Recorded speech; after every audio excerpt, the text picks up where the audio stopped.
"If you dance this waltz, I'll marry you," he scoffed, but when she began, the humiliation still echoed through the ballroom when Maya felt all the hundreds of eyes upon her. The heir to the largest real estate fortune in New York City had just made the cruelest proposal she had ever heard, and the guests' laughter cut her dignity like razor blades. "If you dance this waltz with me, I'll marry you," repeated Julian Montgomery, staggering with a champagne glass in hand, a mocking smile plastered on his face. "But of course, a little maid like you doesn't even know what a waltz is, right?" The guffaws exploded again. Ladies in expensive dresses hid their laughter behind folding fans, while men in tuxedos clapped as if watching a circus act. Maya held the crystal tray so tightly her fingers turned pale, but she did not lower her eyes. "Well?" provoked Julian, extending his hand with disdain. "Will you accept my generous proposal, or will you run back to the kitchen where you belong?" The silence that followed was deafening. Everyone expected her to humiliate herself further, to run away in shame, or to shed tears before the New York elite gathered in the ballroom of the Waldorf Astoria. That was exactly what Julian wanted, another moment to show his power over the inferiors. But Maya did something no one expected. She carefully set the tray down on the nearest table, smoothed her light blue uniform, and extended her hand to him. "I accept your proposal, Mr. Montgomery." A murmur swept through the ballroom. Julian blinked several times, as if he couldn't believe what he had just heard. Some guests stopped laughing, curious about what would happen next. The orchestra, playing softly in the background, continued its gentle melody. Are you serious?" stammered Julian, his arrogance momentarily shaken. "Completely. You made a proposal in front of all these guests. I imagine a man of your standing wouldn't go back on his word, would he?" Dear listener, if you're enjoying the story, please take a moment to like and especially subscribe to the channel. It really helps us who are just starting out. Now, continuing. The social pressure worked as Maya had hoped. Julian couldn't back down in front of so many important people without looking cowardly. With a forced smile, he took her hand and led her to the center of the ballroom, where a natural space formed among the guests. "Maestro!" Julian shouted to the orchestra. "A waltz, please!" The maestro nodded, and the first chords of a classic waltz filled the room. Julian placed one hand on Maya's waist and held her right hand, assuming the traditional posture. His mocking smile was still there, confident she would stumble in the first steps. It was then that something extraordinary happened. The moment the music gained rhythm, Maya took the lead in the dance with an elegance that left everyone gaping. Her movements were fluid, precise, completely mastering the classical technique of the Viennese waltz. Each step was executed with a mastery that only years of rigorous training could provide. Julian, who expected to lead her, found himself being led. His hesitant steps contrasted starkly with her perfection.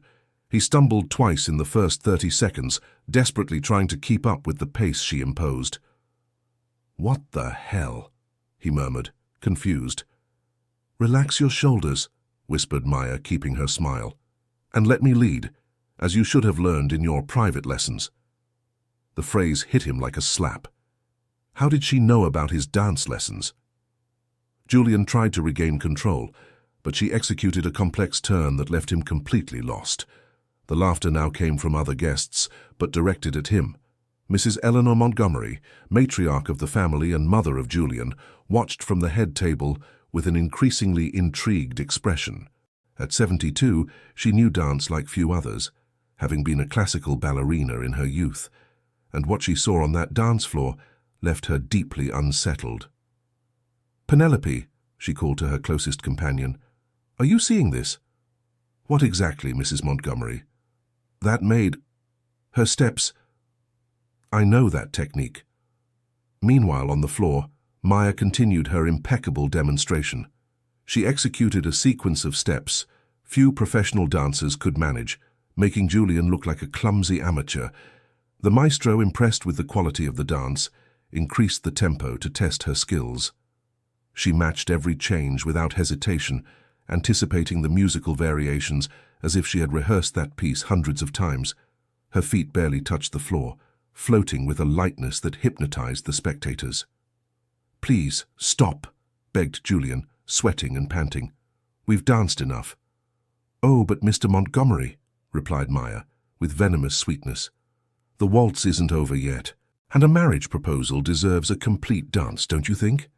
She spun him again, this time making him almost lose his balance. Some guests began to applaud, fascinated by the role reversal. Others pulled out their cell phones, filming the surreal scene. Professor David Wright, a renowned ballroom dance instructor present among the guests, rose from his table and began to applaud slowly, recognizing exceptional technical quality. "Extraordinary," he murmured to his wife. "That technique, I've only seen something like it at the National Academy of Classical Dance about 15 years ago." The mention of the academy made several society ladies exchange glances. They all remembered a young prodigy who had studied there, a black girl of humble origins who had won a full scholarship. Mrs. Eleanor felt her heart race. She rose abruptly from her chair, walking toward the dance floor. Every movement Maya executed confirmed her growing suspicions. During a dramatic turn, Maya whispered something in Julian's ear that made him turn completely pale. "You really don't recognize me, Julian? Or are you pretending not to remember Maya Sterling Holloway?" His blood ran cold. That name. He knew that name. But it was impossible. That girl had disappeared 15 years ago after the scandal that destroyed her family. "No, you can't be," he stammered. "Oh, but I am. And this waltz," she executed a specific sequence of steps. "This is the same one we rehearsed to dance at our wedding, remember?" The music continued, but now Julian was desperate to stop. His legs trembled, not from the dance, but from the shock of a revelation that changed everything. He tried to pull away, but she kept him firmly locked in the dance. "You can't stop now," she whispered. "Everyone is watching, and you made a promise in front of all of them." Mrs. Eleanor reached the edge of the floor, her eyes misty as she watched every movement. When Maya executed a specific sequence, a pas de bourrée followed by a grand jeté adapted for the waltz, the matriarch let out a muffled gasp. "My God, it's her." An elderly man at the back of the ballroom, leaning on a cane, also finally recognized his former student. Maestro Christopher Miller, former director of the National Academy of Classical Dance, let his cane clatter to the marble floor. "Maya," he murmured, disbelieving. Julian's ex-fiancée, Victoria Hastings, who was watching from the young people's table, rushed to Mrs. Eleanor with a distraught face. "Mrs. Montgomery, you must stop this. If anyone finds out who she really is—" "I know perfectly well who she is, Victoria. The question is, what will you do now that she's back?" The terror in Victoria's eyes confirmed everything. She knew. He knew Maya had returned and knew exactly why. On the dance floor, the waltz was reaching its climax. Maya performed the grand finale, an impossible sequence that blended classical technique with the passion of ballroom dance. Julian, completely overpowered, merely followed her lead, like a puppet in the hands of a master. At the waltz's final moment, she made him execute a deep bow, kneeling before her and all the guests. The symbolism was clear, the powerful air subdued by the maid he had tried to humiliate. Applause erupted, but Maya did not smile. Her eyes met Mrs. Eleanor Montgomery's with a silent message, laden with years of pain and determination.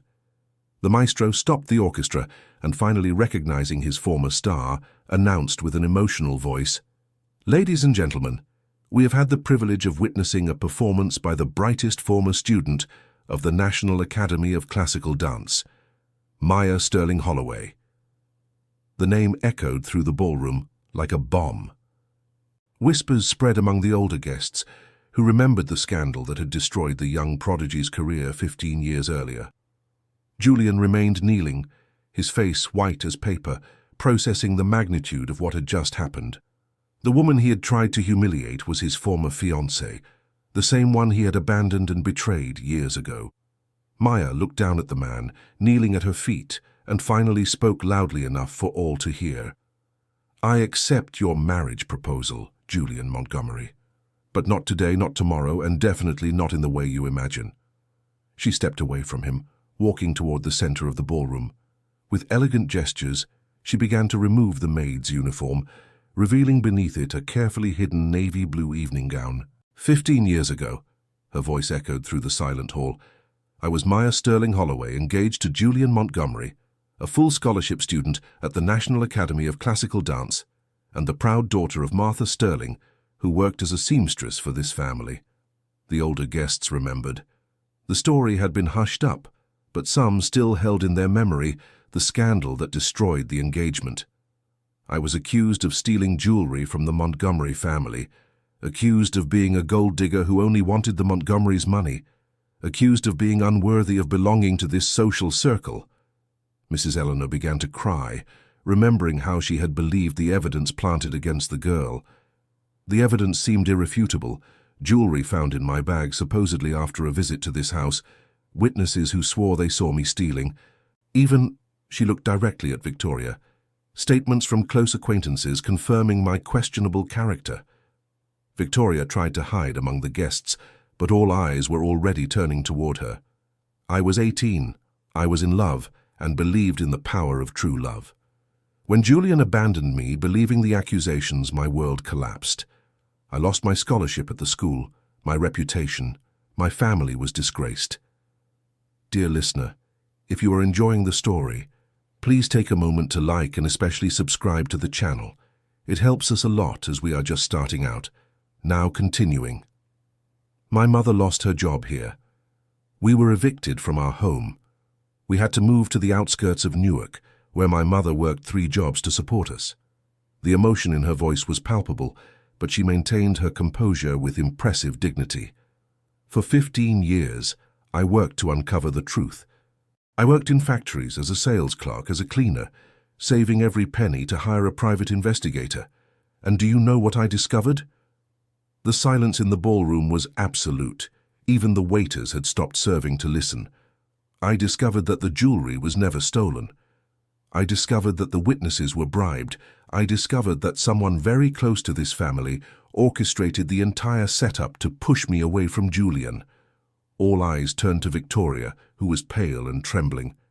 Victoria Hastings, continued Maya, Julian's best friend since childhood, secretly in love with him for years. The same Victoria who offered to help me choose my wedding dress. The same one who had access to the Montgomery family jewels. The same one who knew my routine and knew exactly when I would visit this house. Victoria tried to protest, but her voice came out only as a strangled whisper. I have here, Maya took an envelope from inside her dress, copies of payment receipts for false witnesses, recordings of conversations where Victoria confesses the setup to a friend, and even photos of the jewels being planted in my bag. Mrs. Eleanor staggered, having to lean on a chair.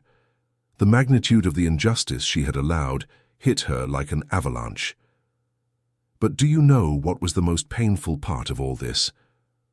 Maya looked directly at Julian, who was still kneeling, paralyzed by shock. It wasn't the false accusation. It wasn't the public humiliation. It was you believing so easily that I was capable of such a thing. It was you abandoning me without even giving me a chance to defend myself. Julian finally found his voice. Maya, I didn't know. The evidence seemed too convenient to be questioned. She interrupted him. Especially when they meant you could get rid of a poor fiancé and marry someone of your social standing. That's not true. I loved you. Loved? She laughed, but it was a joyless laugh. Julian, you barely defended me. At the first difficulty, the first bit of family pressure, you threw me away like a broken toy. The pain in her voice echoed through the hall, touching the hearts of many of the ladies present, who remembered their own struggles against prejudice and injustice. Then why did you come back? Asked Mrs. Eleanor, approaching with tears in her eyes. Why did you disguise yourself as a maid? Because I needed more than just to prove my innocence. I needed to understand who you really are. I needed to see if 15 years had changed anything in this family. Maya walked to the hall window, which overlooked the illuminated garden. I worked here for 6 months as a domestic maid. I saw how you treat people you consider inferior. I saw the arrogance, the contempt, the casual cruelty, and I realized nothing has changed. She turned to face the entire assembly. Even today, in this very hall, Julian thought it would be amusing to humiliate a maid in front of hundreds of people. Even today, you laughed at the idea that someone like me could be worthy of respect. The embarrassment was palpable. Many of the guests lowered their eyes, ashamed of their earlier laughter. But I didn't come back for revenge. Her voice grew softer, but no less determined. I came back because I discovered something during these 15 years of struggle. I discovered who I really am. Maya walked to the center of the hall again, where everyone could see her clearly. I am Maya Sterling Holloway, daughter of Martha Sterling, the most honest and hard-working woman I have ever known. I have a degree in business administration from Columbia University, where I studied on a full scholarship based on my academic merit. I am the owner of a small consulting firm that helps women in vulnerable situations rebuild their lives. The applause began timidly, growing as she continued. And yes, I still dance. I teach dance for free to children from the outskirts on weekends because I believe art can transform lives, just as it almost transformed mine. Mrs. Eleanor approached, extending trembling hands. Maya, please, forgive me. We all made a terrible mistake. How can I make this right? Maya looked at the matriarch for a long moment before answering. Mrs. Eleanor, forgiveness is a gift I give to myself, not to you. I forgive you because carrying anger for 15 years almost destroyed me.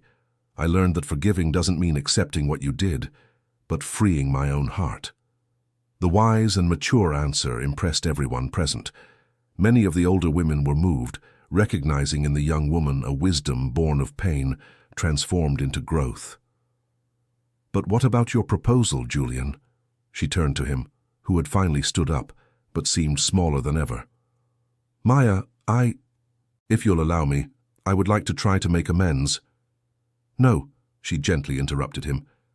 Julian, you don't need to make anything right with me. You need to make something right with yourself. She walked up to him, speaking softly enough that only he could hear. You are 35 years old and still act like a spoiled teenager. You still humiliate people to feel superior. You still live off the family wealth without creating anything of your own. You haven't changed a thing in 15 years. Her words were a cruel but necessary mirror. What do you suggest I do? He asked, genuinely lost. Maya smiled for the first time that evening, but it wasn't a victorious smile. It was the smile of someone who had found inner peace. That, Julian, is something you need to figure out on your own. I discovered who I was during those 15 difficult years. Now it's your turn to discover who you want to be. She stepped away from him and addressed the assembly one last time. I came here tonight not to destroy anyone, but to finally free myself from the past, to show that a poor girl from the outskirts can overcome any injustice if she has enough determination. The applause this time was spontaneous and warm. Many people stood up, moved by the dignity and strength she had shown. And what about the accusations against Victoria? Someone shouted from the audience. Maya looked at Victoria, who seemed to have aged 10 years in one night. The evidence I have will be handed over to the authorities, but that is a matter for the courts, not for a party. Victoria will have the chance to defend herself, something she never gave me. The answer showed a maturity and sense of justice that impressed even the most skeptical people present. Professor David Wright approached. Maya, if I may, your technique is impeccable. Did you continue practicing all these years? I did, Professor David. Dance was what kept me sane during the hardest times. It's impossible to hate when you are dancing. Would you consider returning to teach professionally? I know several schools that would be honored to have you. Thank you. But my place now is with the children in need. They taught me more about life than any formal school ever could. Maestro Christopher Miller approached with tears in his eyes. My dear Maya, I am ashamed I didn't fight harder for you when the accusations came out. I knew you were incapable of those things. Maestro Christopher, you were the only one who believed in me until the end. Your letters of recommendation helped me get my first scholarship after the scandal. You have nothing to be ashamed of. The conversation was being heard by everyone, and many wondered how many other people had been wronged without anyone fighting for them. Mrs. Eleanor, who had remained silent taking it all in, finally spoke. Maya, I know I have no right to ask for anything, but would you allow me to help with your work with the children? Not out of guilt or to redeem myself, but because I believe it would be an honor to be part of something so beautiful. The question surprised everyone, especially Maya, Mrs. Eleanor Montgomery, one of the wealthiest women in New York City, offering to work with underprivileged children. Why would you do that, Mrs. Eleanor? Because a 72-year-old woman can still learn. Because I've spent my entire life surrounded by luxury and privilege, but I've never felt as humble as I do now, seeing your strength and dignity. The answer was sincere, vulnerable in a way few people had ever seen from the matriarch. Dear listener, if you're enjoying the story, please take a moment to like and especially subscribe to the channel. It really helps us who are just starting out now. Continuing. Mrs. Eleanor, Maya replied carefully, if your intention is genuine, you will be welcome. The children have taught me that everyone deserves a second chance, even when they don't deserve it. The entire ballroom seemed to sigh in relief. Somehow, what had begun as an evening of humiliation was transforming into something much deeper. Julian, who had remained silent during the last exchange, finally found the courage to speak. Maya, I know I don't deserve it, but would you give me a chance to try to be a better person? She studied him for a long moment. The man before her was no longer the arrogant young man she had loved 15 years ago, nor was he the spoiled heir who had tried to humiliate her minutes before. He was just a lost man, confronted with his own failings. Julian, I cannot give you a chance to be better. That chance you must give yourself. But I can say, look at how your mother just reacted. It is never too late to learn and grow. She headed toward the ballroom exit, but before leaving she turned one last time. For all of you who laughed when Julian humiliated me at the start of this evening, I leave you with a thought. How many other people have you humiliated without knowing their stories? How many talents were wasted because you judged by appearance or social standing? The question echoed in the heavy silence that followed. Good evening, everyone, and thank you for the waltz, Julian. It was enlightening. With those words, Maya left the ballroom with the same elegance with which she had danced, leaving behind a group of people profoundly transformed by what they had witnessed. In the days that followed, the story spread through New York City's social circles like wildfire. Social media buzzed with videos of the dance and debates about privilege, justice, and second chances. Victoria was formally charged based on the evidence presented by Maya. During the trial, other similar cases came to light, revealing a pattern of manipulation and false accusations. She was ultimately sentenced to community service and ordered to compensate Maya for emotional damages. But Maya used all the compensation money to create a scholarship fund for underprivileged youth interested in dance, art, and education. Julian, deeply impacted by the events, made a radical decision. He resigned from his position as vice president of the family company and enrolled in a volunteer work program with at-risk youth. Initially, he was met with skepticism by the program coordinators, who suspected it was just a passing phase. But Julian persisted, showing up every day, learning from the youth he taught and gradually discovering who he truly wanted to be. Mrs. Eleanor kept her promise. She began attending Maya's project on Saturdays, initially just observing, then helping with administrative activities, and finally becoming one of the work's main supporters. The transformation of the matriarch was one of the most striking. The woman who had spent decades isolated in her world of privilege discovered renewed energy and purpose, working with children who had nothing but dreams. Maya, she said one Saturday afternoon, after helping an 8-year-old girl with her first ballet steps, I never imagined I could feel so useful at 72. Mrs. Eleanor, age was never the obstacle. The obstacle was always the fear of leaving your comfort zone. Their conversations became more frequent and deeper. Eleanor found in Maya not just the young woman she had wronged, but a spiritual mentor who helped her rediscover values she had lost along the way. 6 months after the fateful night at the Waldorf Astoria, Maya received an unexpected visit at her small dance studio in Greenwich Village. Julian appeared at the door, but he was unrecognizable.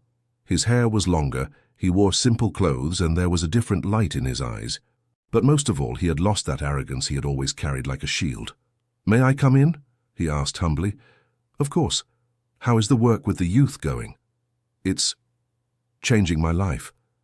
Yesterday, a 15-year-old boy thanked me for believing in him when no one else did. It was the first time in my life I felt truly useful. They walked through the studio, watching the children practicing. The joy and determination on the little faces was contagious. Maya, I came here to tell you something important. I didn't come to ask for forgiveness again because I know that doesn't change the past. I came to thank you.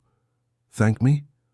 For showing me who I really was, for forcing me to see the reflection of my own cruelty, for giving me the chance to become a better person. Maya stopped walking and observed him carefully. There was sincerity in his words, but more importantly, there was real change in his attitude. And how are you feeling with this new version of yourself? Lighter, more honest, more human, I'd say. I've discovered that helping others is infinitely more rewarding than humiliating them. They sat in 2 chairs in the corner of the studio, watching a 6-year-old trying to master a grand plie. Julian, may I ask you a personal question? Of course. Are you doing this for me or for yourself? The question took him by surprise. He reflected carefully before answering. It started because of you. Out of guilt, shame, wanting to redeem myself in your eyes. But over these months I've discovered I was doing it mainly for myself, because I finally found something that gives meaning to my existence. The honesty of the answer impressed her. It was the first time Julian had shown real self-awareness and emotional maturity. I'm proud of you, she said, and the words surprised him so much he almost cried. Maya, do you think one day we could try to be friends? I'm not talking about romance or anything from the past, just genuine friendship? She considered carefully. The man before her was very different from the one who had tried to humiliate her 6 months earlier. But was the change lasting? Friendship is built with time and trust, Julian. Keep being the person you're becoming, and we'll see what the future brings. It was a wise and cautious answer, but it didn't close the door. Julian smiled, and for the first time in 15 years, his smile held no arrogance or falseness. 2 years later, Maya's project had grown exponentially. What began as free weekend dance lessons had become the Martha Sterling Institute, in honor of her mother, offering comprehensive education, art, sports, and psychological support to over 300 children and teenagers. Mrs. Eleanor had become the Institute's main benefactor, but more importantly, she had become an adoptive grandmother to dozens of children who found in her the affection they lacked at home. Julian continued his volunteer work, but had also returned to the family business with a completely new perspective. He implemented social responsibility programs, more inclusive hiring policies, and transformed the company into a model for how the private sector could contribute positively to society. On a rainy March afternoon, Maya was organizing some documents in her office when she received a call that would change everything again. Maya, this is Dr. Sullivan from Mercy General Hospital. Your mother has been admitted. Her world collapsed. Martha Sterling, at 68, had suffered a heart attack while working. Maya rushed to the hospital, where she found her mother conscious but weak in the ICU. My daughter, whispered Martha, holding her hand. I am so proud of you. You turned our pain into something beautiful. Mum, don't talk like that. You're going to get better, and we'll keep working together at the Institute. Maya, my time is coming to an end. But I want you to know that these last few years, watching you overcome everything and still help so many people, have been the happiest of my life. Maya's tears fell like rain, but she tried to stay strong. Promise me one thing, Martha continued. Promise that you will keep dancing. Your dance brings joy to the world, and the world needs joy.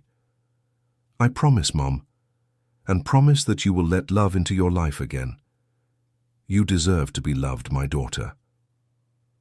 Martha Sterling passed away 3 days later, surrounded by the affection of Maya, the children from the Institute, who considered her a second mother, and, surprisingly, by Mrs. Eleanor Montgomery and Julian, who had become part of their makeshift family. The funeral was a celebration of the life of a woman who had raised an extraordinary daughter amid the greatest difficulties. Hundreds of people attended, including many of the families Martha had helped over the years through Maya's work. During the mourning period, Maya temporarily stepped back from the Institute but found solace in dance. Every morning, She would go to the empty studio and dance alone, feeling her mother's presence in every movement. It was during one of these morning sessions that Julian found her. He had brought flowers to place at the small altar the children had set up in honor of Martha. "Sorry to interrupt," he said, seeing her paused in the center of the studio. "No need to apologize. I was actually thinking of stopping anyway. Your mother would say you should keep dancing." The remark made her smile for the first time in weeks. She always said I was never sad when I danced. Was it true? Most of the time, yes. Dance has always been my way of connecting with something bigger than myself. Julian stepped closer hesitantly. "Can I make a strange request?" "Go ahead." "Would you teach me to dance for real? Not to impress anyone or for social obligation, just to understand what it means to you." The question surprised her, but there was something genuine in the way he asked it. "Why do you want to learn?" "Because watching you and the children, I realize dance is a form of language, and I want to better understand how you communicate with the world." Maya considered for a moment, then extended her hand. "Let's start with the basics then." During the following weeks, Julian attended private lessons with Maya religiously. He was a dedicated student, but more importantly, respectful. He didn't try to impress her or use the time to flirt. He genuinely wanted to learn. "You're doing well," she said after a month of lessons, "especially considering you started from scratch. I have a good teacher, and I finally understand why you never stop dancing, even in the hardest times." "Why?" "Because when you dance, you can express things that words cannot." It was as if her soul spoke through movement. His understanding of it touched her deeply. Julian had truly changed, not just in actions, but in sensitivity and emotional depth. During one of the lessons, he asked a question she didn't expect. "Maya, have you truly forgiven me?" She stopped moving and looked directly at him. "Yes, Julian, I have truly forgiven. But forgiving doesn't mean forgetting or going back to what we were before." "I understand. And I'm not asking to go back to the past. I'm asking if you can see me as the person I am today, without the weight of who I was yesterday." It was a mature and reflective question. Maya realized that she herself had resisted fully accepting his transformation, always keeping a part of herself protected. "Do you want an honest answer?"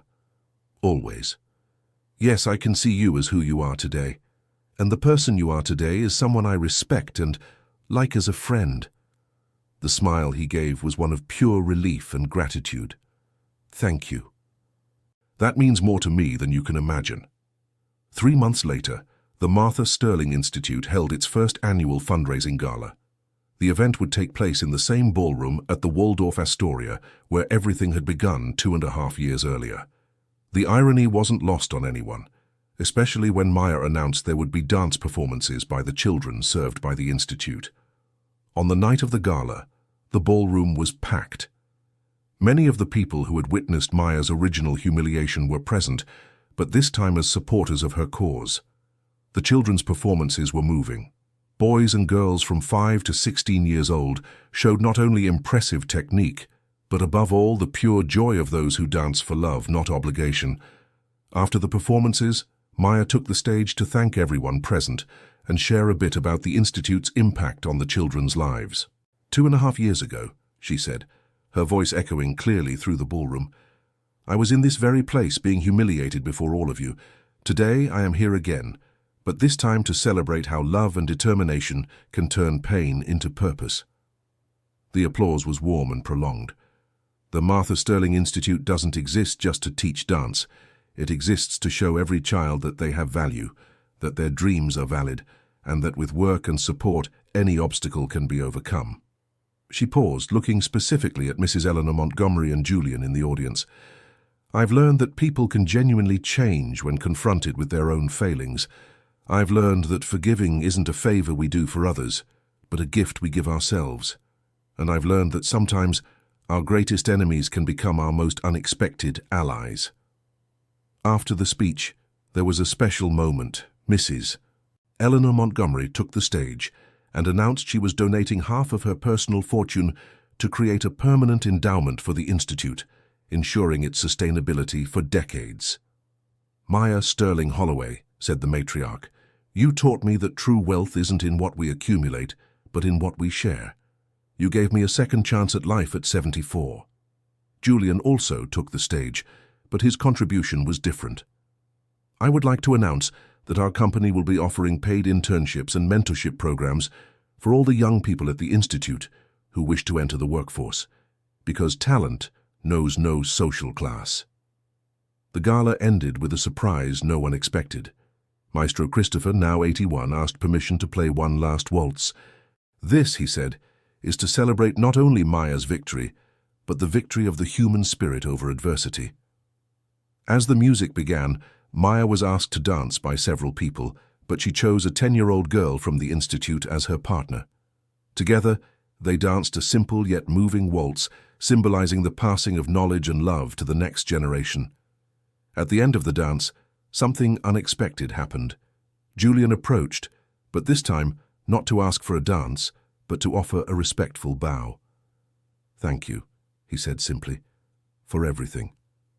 5 years after the gala at the Waldorf Astoria, Maya was in her office at the Institute when she received an invitation that made her smile.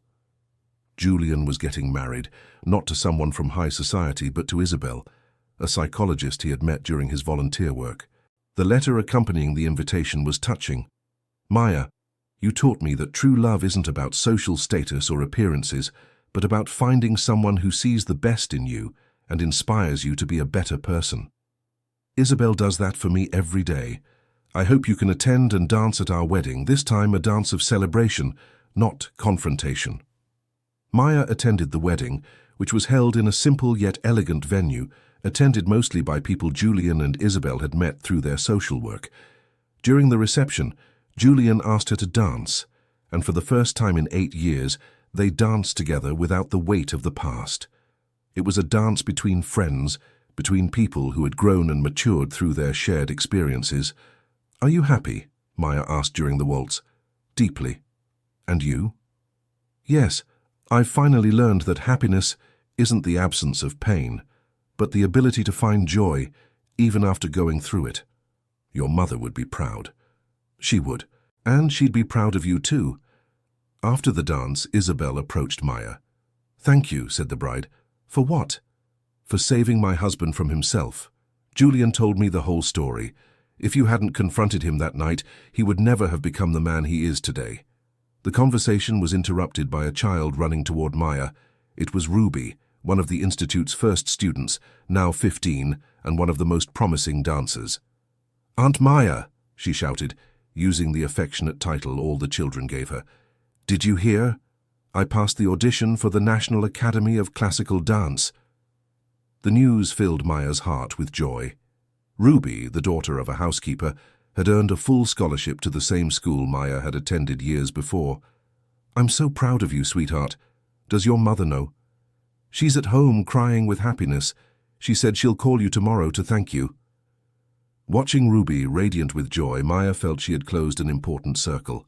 The girl now had the opportunity she herself had almost lost, but this time with all the necessary support to succeed. That night, walking through the illuminated streets of New York City, Maya reflected on the extraordinary journey she had traveled. From a humiliated young woman nearly destroyed, she had transformed into a woman positively impacting hundreds of lives. Her phone rang. It was a message from Mrs. Eleanor, who at 79 remained active at the Institute. "My dear Maya, thank you for allowing me to be part of your family. These have been the most rewarding years of my life. With love, your second mother." Maya smiled, putting her phone away. She was alone, but she did not feel lonely. She was surrounded by a chosen family, made up of people who had entered her life through the most unlikely circumstances. The next day, while teaching a new class of children, Maya received an unexpected proposal. Our television producer wanted to make a documentary about her story and the Institute's work.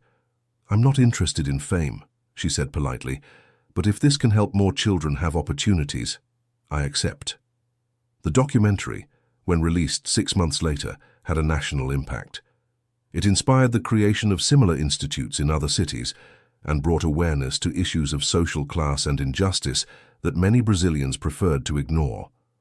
Most importantly, it brought hundreds of new volunteers and donors to the Institute, allowing it to expand its programs even further. In a television interview, Maya was asked about her life philosophy. "I believe we all have two choices when we face injustice or pain. We can let it destroy us, or we can use it to build something better. I chose to build." "And what about forgiveness? Many people say you were very generous to forgive those who hurt you." "Forgiveness isn't generosity, it's wisdom. Carrying anger is like carrying a heavy stone. It only hurts the one who carries it. When I forgave, I freed myself to build the life I truly wanted." "Do you have any regrets?" Maya thought carefully before answering. "My only regret is not having trusted myself more when I was young. If I had had more confidence in my own worth, perhaps I would have demanded to be heard when I was falsely accused. But then I realized that perhaps I needed to go through all of that to become who I am today." The wisdom in the answer impressed even the seasoned interviewer. 10 years after the night at the Waldorf Astoria, Maya was preparing a special presentation at the Institute. It was the 10th anniversary of its founding, and they had planned a retrospective of all the students who had passed through. Over 1,000 people were expected for the event, including alumni who were now established professionals, families, volunteers, and supporters. On the morning of the event, Maya was in the studio doing her morning exercises when she was surprised by an unexpected visitor. It was Victoria. The woman who had orchestrated her downfall 10 years earlier was at the door, visibly nervous and aged by the consequences of her actions. "Maya, may I come in?" "Of course." Victoria walked hesitantly through the studio, observing the photos of happy children on the walls. "I came to ask for forgiveness. I know it's too late. I know this changes nothing, but I needed to say it." Maya watched her with curiosity. Victoria had lost weight, had deep, dark circles under her eyes, and seemed to carry an enormous emotional weight. "What changed, Victoria? Why now?" "My daughter. She's the same age you were when I did that. Watching her grow up, realizing how much she trusts me, understanding how devastating it would be if someone betrayed that trust. I can't live with myself anymore." Tears streamed freely down Victoria's face. "I destroyed your life out of jealousy, envy, pure malice. And the worst part is that you became an incredible person, despite everything I did. That makes my mistake even more unforgivable." Maya listened in silence, seeing not the cruel woman who had almost destroyed her life, but a person broken by guilt and remorse. "Victoria, do you want to know if I forgive you?" I don't know if I deserve it. Forgiveness isn't about deserving. It's about freeing. Yes, I forgive you. I forgave you a long time ago, actually." Victoria looked at her in disbelief. "How is that possible?" "Because I found that holding on to anger toward you was preventing me from being completely happy. When I forgave, it wasn't a favor I did for you. It was a gift I gave myself." "How can I make up for what I did?" Maya thought for a moment. "Be a good mother to your daughter. Teach her to be kind, fair, and to never harm other people out of envy or fear. If you do that, you will have made up for a great deal. Maya, I thank you. You are more generous than I could ever be." "Victoria, generosity is something you learn. I learned it through pain. I hope you learn it through love for your daughter." After Victoria left, Maya sat in silence for a few minutes. It was strange how true forgiveness had finally closed a wound she didn't even know was still open. That evening, during the Institute's anniversary event, Maya took the stage to give her final speech. 10 years ago," she began, "I was lost, hurt, and thought my life was over at 18. Today, at 33, I can say that pain was the greatest gift I ever received." The audience listened in absolute silence, not because pain is good, but because it taught me we are much stronger than we think. It taught me we can choose how to respond to life's injustices. And it brought me to you, my chosen family. She gestured to the hundreds of people present, children, alumni, volunteers, families. The Martha Sterling Institute is not my institute. It is our institute. It is the result of what happens when people decide to turn pain into love, injustice into opportunity, hopelessness into dreams fulfilled. The applause started softly and grew into a standing ovation that lasted several minutes. I want to especially thank a few people who made this journey possible. Mrs. Eleanor Montgomery, who taught me it's never too late to change, Julian, who taught me people can genuinely transform, and my mother, Martha Sterling, who taught me that dignity is priceless. She paused, looking at the ceiling as if she could see her mother watching. But most of all, I want to thank every child who has passed through here. You taught me that to teach is, in fact, to learn, that to give is, in fact, to receive, and that true love multiplies when it is shared. The speech ended with a surprise no one expected. Maya announced she was pregnant. "My son or daughter," she said, smiling, "will grow up surrounded by hundreds of brothers and sisters, learning from an early age that family isn't just blood, but love and mutual commitment." The revelation caused an explosion of joy. Mrs. Eleanor cried with happiness, the children shouted with excitement, and even Julian and Isabel, who were present with their own twin children, were moved. After the event, when everyone had left and the institute was quiet, Maya was alone in the main studio. She put on some soft music and began to dance a slow waltz, one hand on her still small belly. "My love," she whispered to the baby, "you will be born into a world full of challenges, but also full of people who care. Your mother will teach you to dance, to dream, and most of all, to never give up." As she danced alone under the soft studio lights, Maya reflected on the extraordinary journey that had brought her there. From public humiliation to complete redemption, from a broken young woman to a fulfilled woman, from victim to mentor. The waltz that had begun as an instrument of humiliation had transformed into a symbol of rebirth. And now, 10 years later, she danced not to prove anything to anyone, but simply for the pure joy of movement. Her phone vibrated with a message.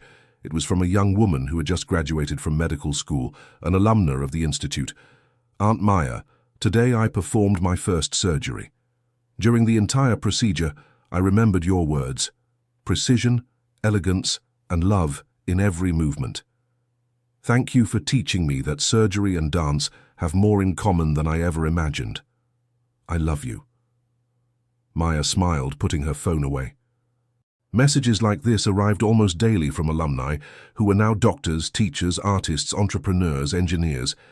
Each one confirmed that the Institute had fulfilled its mission to show that any child can achieve any dream with opportunity and support. 6 months later, Maya gave birth to a girl who was named Martha, in honor of her grandmother. The entire institute mobilized to welcome the new Little Princess, as the children nicknamed her. Mrs. Eleanor Montgomery, now 80 years old, became the most dedicated grandmother little Martha could have. Julian and Isabel became the chosen godparents, completing a family that had been born from the most improbable circumstances. The child's father was Nathaniel, a doctor Maya had met during a health campaign at the institute. He was a kind man who had fallen in love not with the fame she had acquired, but with the strong and compassionate woman he had met working with underprivileged children. They married in a simple ceremony held at the institute itself, with all the children as bridesmaids and page boys. The wedding waltz was danced not only by the couple, but by everyone present, turning the hall into a celebration of community and love. During the party, Julian made a moving toast. "To Maya, who taught me that true nobility does not come from birth, but from character. To the woman who turned humiliation into inspiration, pain into purpose, and enemies into family. May your daughter inherit your strength, your wisdom, and your infinite capacity to love." 15 years after the fateful night at the Waldorf Astoria, Maya was sitting on her porch watching little Martha, now 5 years old, teach ballet steps to her dolls. The Martha Sterling Institute had become a national benchmark for holistic education and social inclusion. Maya had been decorated by the government for her work, but continued to live simply, dedicating herself entirely to her mission. Nathaniel arrived from the hospital and sat beside her, following her gaze to their daughter. "What are you thinking about?" he asked. "About how surprising life is. 15 years ago, I was broken, humiliated, thinking my life was over. Today I'm here with you and our daughter, surrounded by a family I chose and that chose me back.